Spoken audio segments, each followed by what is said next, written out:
मध्यस्थ मीडिया में आपको ये बताना चाहता हूँ कि एडिशनल सेशन कोर्ट हंदवारा, इसका प्रिजाइडिंग ऑफिसर है मंसूर अहमद लोन। उसने कल मुलजिम मुश्ताक अहमद पीर कुलमुना का रहने वाला है, उसको गिल्टी करार दिया एनडीपीएस एक्ट में 8/21 में। उसके पोजीशन में 750 ग्राम हेरोइन पाया गया। इस केस जो 2019 में एफआईआर दर्ज हुआ पुलिस स्टेशन हंदवारा में, नाका पार्टी चोगल में थी। रूटीन चेकिंग उनने गाड़ी की फ्रिस्किंग की, तो गाड़ी को तलाशी बम लाने के बाद जब उनने गाड़ी का बोनेट उठाया, बोनेट में एयर फिल्टर में 750 ग्राम हेरोइन का पैकेट पाया गया। इस बुनियाद पर केस एफआईआर दायर हुआ, जिसकी इन्वेस्टिगेशन चल रही थी। चलने के बाद फिर और इसके इंकशाफ किया, फिर मजीद और इंकशाफ के दौरान इसके घर से 50 ग्राम हेरोइन बरामद हुआ और कुछ फेक करेंसी नोट्स। उसके बाद इन्वेस्टिगेशन कंप्लीट होने के बाद जब चालान कोर्ट में पेश हुआ, इसके खिलाफ चार्ज दिया गया। चार्ज में इसने कहा मैं बेगुनाह हूं। फिर प्रोसिक्यूशन को हिदायत दी गई कि आप शहादत पेश करें। प्रोसिक्यूशन ने 6 महीने से पहले तक इसमें शहादत पेश की, जितने भी शहादत में थे, एफएसएल भी और आईओ भी, और जो बमौका वहां थे, नायब तहसीलदार भी जो घर में गया था। फिर बहस इस पे हुई, जो शहादत पेश हुई है।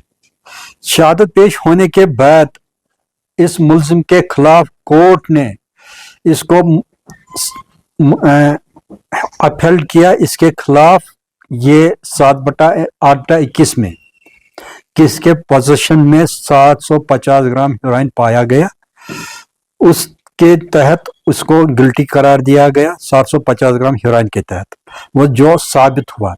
और जो दीगर और 2 रिकवरी इससे हुई थी 50 ग्राम हेरोइन, उसको साबित न पाया गया। उसमें कुछ टेक्निकल इश्यूज थे, और उसमें एक टेक्निकल इशू रहा कि उसमें एफएसएल रिपोर्ट पेश ना हुआ था।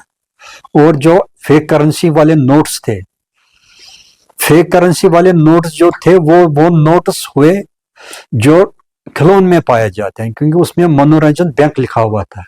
फेक करेंसी नोट उसको करार नहीं दिया गया, क्योंकि फेक करेंसी नोट वो होता है जो आम ट्रांजैक्शन में इस्तेमाल हो जाए, चल जाए, जिसको धोखा लगे किसी को पकड़ने के वक्त कि ये फेक है। फेक है, ओरिजिनल है, मगर देने वाले को पता होता है कि फेक है, क्योंकि ये नोट जो था वो मनोरंजन बैंक था, वो खिलौने वाला नोट था। इसको उसके तहत, उस जुर्म के तहत उसको सजा नहीं मिली, उसमें वहां बरी किया गया। और उसके जो 50 ग्राम उसमें बरी, वो साबित ना पाया गया, उसमें भी वो उसमें सजा नहीं मिली।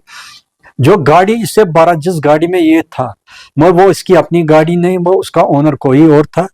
फिर इसको कोर्ट कानून ये कहता है, जब इसका कोई ओनर और होगा, उसको अगर ये इल्म ना हो कि ये गाड़ी इसमें इस्तेमाल हो जाएगी, वो बोनाफाइड क्लेम होने के सूरत में गाड़ी उसको वागुजार की गई है। पहले वागुजार, अब एब्सोल्यूट उसका ऑर्डर किया गया।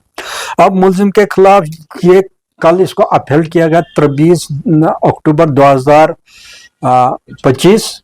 इसके खिलाफ ये जजमेंट पास हुई। आज 24 अक्टूबर 2025 इसमें क्वांटम में बहस हुई।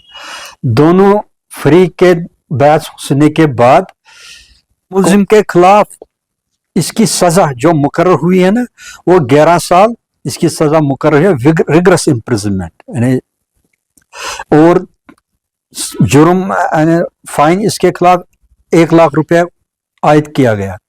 फाइन न पेश होने की सूरत में इसको 6 महीने की और सजा मुकर्रर हो गई है। ये इसके खिलाफ ये। और एक बात और मैं कहना चाहता हूं, हमारे यहाँ इस कोर्ट में 175 एनडीपीएस केसेस इस वक्त अंडर ट्रायल है, जो इस वक्त चल रहे हैं। कभी बहुत से केसेस, ज्यादा से केसेस जो इस वक्त शहादत पर हैं, और कुछ केसेस जो फाइनल आर्गुमेंट्स पे अब आएंगे, اس میں بھی اور جو قانون کی جو چیزیں ہیں درپیش اس کے بعد وہ اس پر آئیں گے فارمولا. امید کرتا ہوں جو پروزیکیوٹر یہاں ہوگا وہ ایسے ہی محنت کرے گا تو یہاں کنویکشن لے گی. اس کنویکشن ہونے سے اس جوریسڈکشن میں لوگ میں ایک خبر پھیلی گئی ہے کہ منشیات کا دھندا میں ملوث ہونے سے قانون کوئی اس کو بخشتا نہیں ہے. دیکھیے قانون نے اختیار دیا گیا ہے کورٹ کو تاکہ وہ اس کو انکلوڈ کرے یا ایکسکلوڈ کرے. قانون نے اس جج صاحب نے اس میں اس کو انکلوڈ کیا ہے. وہ اس نے جو اس سے پہلے جو یہ انڈر ٹرائل تھا, انڈر ٹرائل نے 5 سال 2 مہینے 8 دن اس نے دیے ہے, وہ اس میں انکلوڈ ہوا, وہ ایکسکلوڈ نہیں ہوا ہے. تو وہ اس میں قرار دیا گیا اور اس کے بعد جو باقی 11 سال کے جو بچتے ہیں وہ اس کو بالکل دینے ہیں. آج اس سٹیج سے آپ کیا میسج؟ میرے آرگومنٹ میں میری بحث یہی تھی کہ جج صاحب کے سامنے کہ اس کو زیادہ سے زیادہ پنشمنٹ ہونا چاہیے. میکسیمم پنشمنٹ اس میں 20 سال ہوتی ہے.